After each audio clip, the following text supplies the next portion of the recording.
This is Matt from Werewolves, and yeah, we've got a new album out. It's called The Ugliest of All. It's out now, all streaming, all bullshit. So yeah, buy it. You'll like it. Listen to it. Or else. There you go, mate. Thanks for joining us tonight. Cool, man. How you doing? Very well. Thank you. Very well. It looks cold there, mate. You got the beanie on. It's cold in this room. I mean, it's cold in Melbourne, It's there was a period where it was nice for a little bit a few weeks back, but it's sort of reverted back into winter. So yeah, I'm a little bit jealous of you being up in Queensland. So there you go. I've been. It looks like you've locked someone in the cupboard behind you there, mate, that's trying to get out. I've got hang on, give me 1 second. Very cool. It's my So it's my someone's trying to get out, someone's trying to chop your head off from yeah, mine. it's my Jason Voorhees life-size cardboard cutout. God, you wouldn't want to wake up during the night and look straight at that. You'd scare the shit out of Well, yourself. we used to have him on the outside of the toilet door. So when people, if we had visitors or in-laws or whomever, if they came upstairs during the night and it was a bit dark, there'd be this huge machete-wielding silhouette waiting for them at the toilet door. So we moved it to the spare room, so it's a little less intimidating. That's awesome. Now, speaking of intimidating, mate, Werewolves released your latest slab of brutality, the ugliest of all, late last week. So I know it hasn't been long, but how's the early reception been? It's been good. I mean, it's album six of we've been around for 6 years or something like that, or 7 years, and we're up to album six. And to be honest, it's funny because for us, it's another album, but Mm. we're happy with it, and people seem to dig it. Like we're getting a bunch of sort of good responses and emails, and people are into it, so it's cool. Like we're always excited to release another ridiculously brutal and stupid album. So I yeah, was things are going well. I was going to mention that point. Like, you guys churn out music that regularly. Like, do you even bother with what people think about it anymore? Because you're going to put another one out next year anyway. Oh, there'll be another one. I mean, we it's a bit of both. I mean, we do it because we love it, and it's kind of cool to see what people think. But I mean, if no one likes this one, then fuck them. We're gonna do another one next year, and it's gonna be even worse. And the album, or the press release calls the album a devastating album with little let up or mercy. Is that an accurate assessment? I'd say so. We for the past, well, I think since album two, we've always included a slow song to sort of break things up a little bit. But just the way it worked this time around, didn't write a slow song, so it's all just intense. And it's funny because like the three of us, we'll talk about the album, and it's like, yeah, the side A, or the first side of the record, the first half of the album, it's kind of got what we imagine as the singles on it. So maybe the catchiest songs, the ones that have got maybe you've got the most variation. And so you listen to side A, and there's a bit of variation, there's a bit of this, bit of that. It's all heavy, but yeah, if you flip the record, or by the time you get halfway through, that's it. The brakes break away, and it's just full steam ahead. So the second half is even more aggressive than the first half. It's a pretty intense listen, which is what we're aiming for, you know? Yeah, and that's the thing with Wells. Like, if you buy an album from you guys, you know what you're going to get. But within the band yourselves, like, do you make subtle little changes in there that other people might not notice?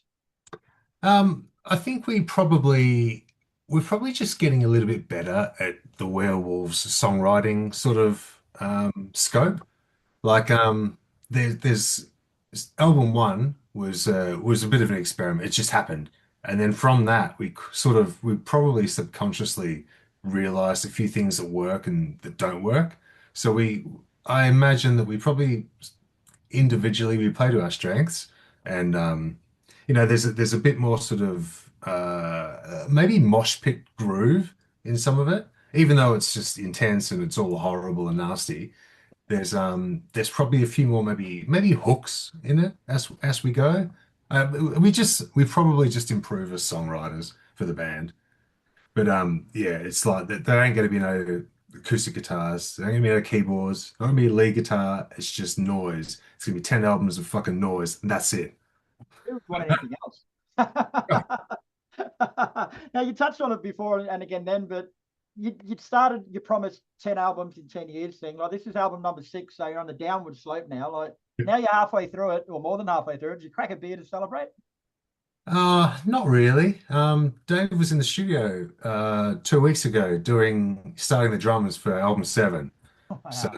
there's no time to stop and rest on your laurels. I think when it gets to album 10, if we make it, if we get there, which we should, if things are looking good, then I think then we'll pause for a bit of reflection and maybe a little bit of a celebration.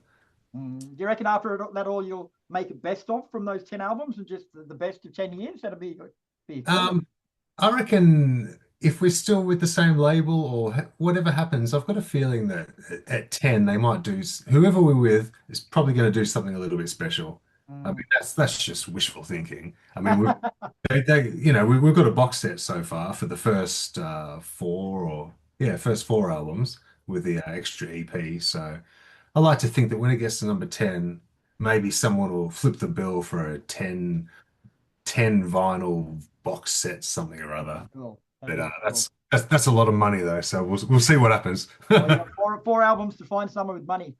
Yep, not us, that's for sure.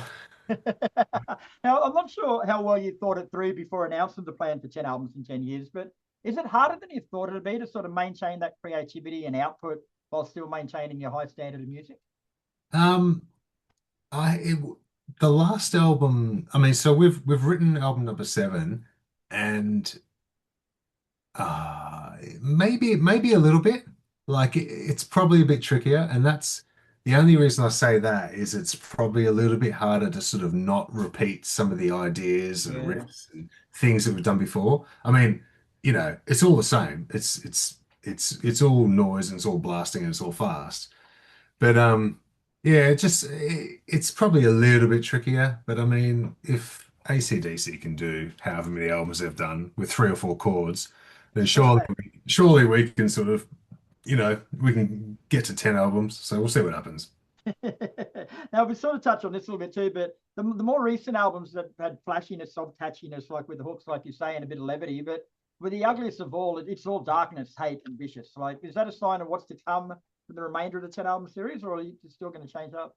Um, I I know, well, the next album we've got a slow song, so that's going to sort of bring that into it. They're always kind of moody and they're dark and yeah, it's just slow and heavy. There's a few different grooves happening on the next one.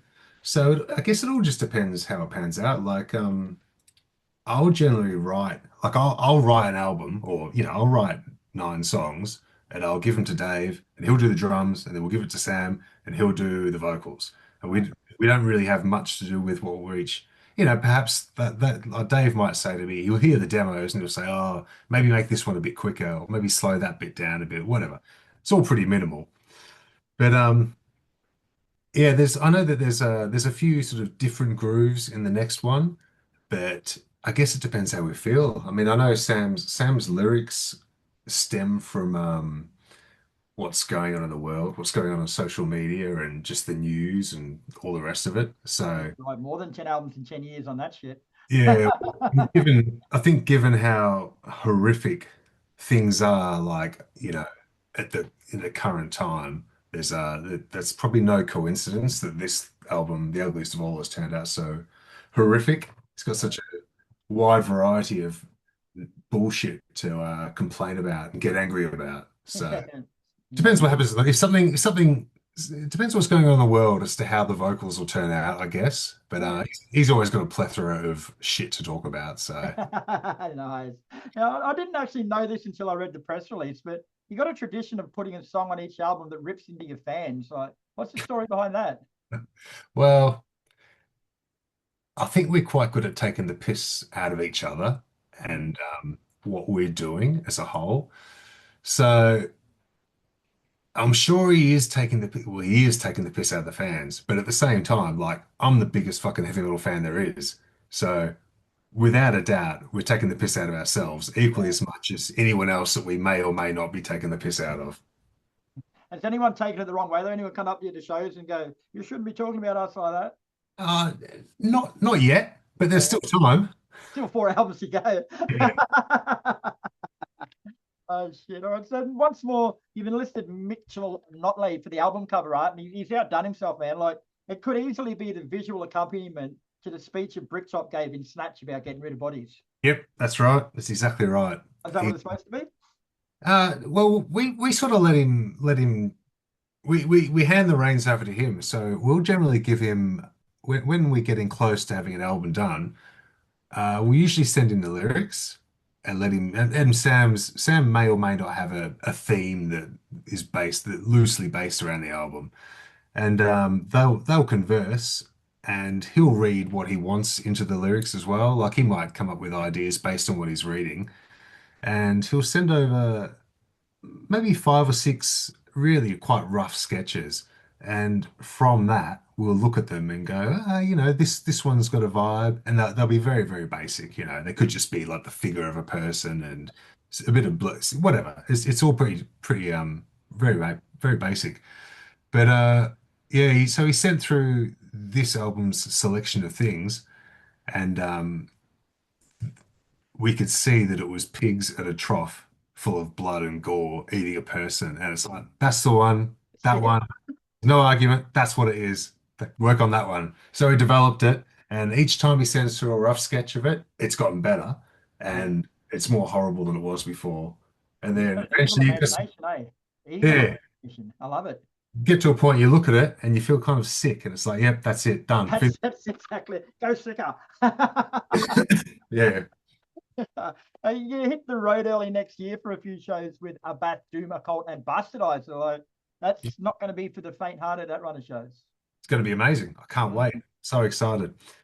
Werewolves haven't done we haven't done a run of shows for a while. We're in Perth for Electric Eye Fest, I think it's called, which is next week.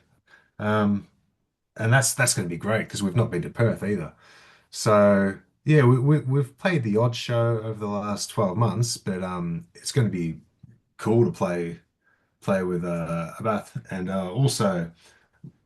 I'm so excited about watching him just play a set of Immortal songs. It's like so cool. So yeah, it's gonna be great. Can't wait. And with all the albums you're writing, bro, like it must be getting more and more difficult to come up with a set list. Like you another 10 new ones every year. Well, because we haven't been to Perth yet, we're gonna stick to the sort of the regulars for that show because that'll be the first show we played over there. So we'll do what we're comfortable with. But yeah, for the shows in January, we'll have to have a think. I know there's one song off the new album that we're going to include in the set.